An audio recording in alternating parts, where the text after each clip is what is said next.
Ever wondered how the maritime industry operates when it comes to chartering ships? Well, today we dive into the fascinating world of maritime commerce, specifically focusing on the process of time charter party and demurrage calculation. A time charter party is a contract for the hire of a ship for a specific period. The ship owner continues to manage the vessel, but the charterer decides where the ship will go and which ports it will dock at. The charterer is responsible for covering all fuel costs, port charges, and commissions, as well as a daily hire fee paid to the ship owner.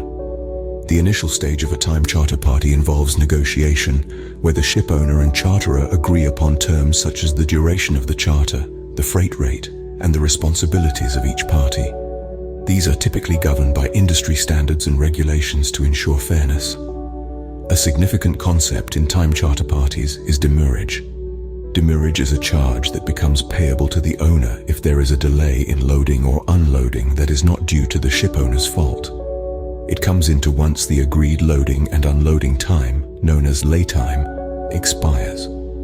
The charge is usually a fixed amount, which is then multiplied by the duration of the delay.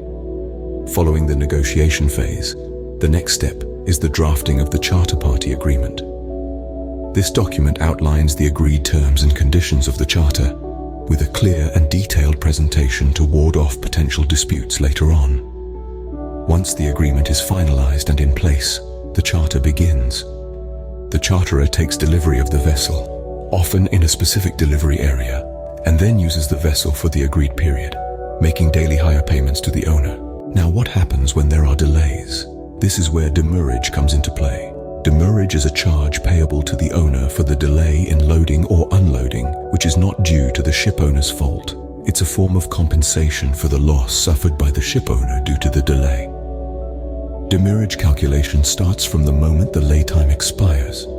Laytime is the time agreed upon between the ship owner and the charterer for loading and unloading of cargo. If the charterer exceeds this time, they have to pay demurrage. The calculation of demurrage is quite straightforward. It's usually a fixed amount agreed upon in the charter party agreement, multiplied by the number of days or hours of delay. It's crucial to keep accurate records of all operations to ensure a fair calculation. To summarize, a time charter party is a contract in which a ship is hired for a specific period. The process involves negotiation, drafting the agreement, and the charter itself. Demurrage, on the other hand, is a charge that the charterer pays the ship owner for any delay beyond the agreed laytime. The calculation of demurrage is a simple multiplication of the agreed rate and the delay period.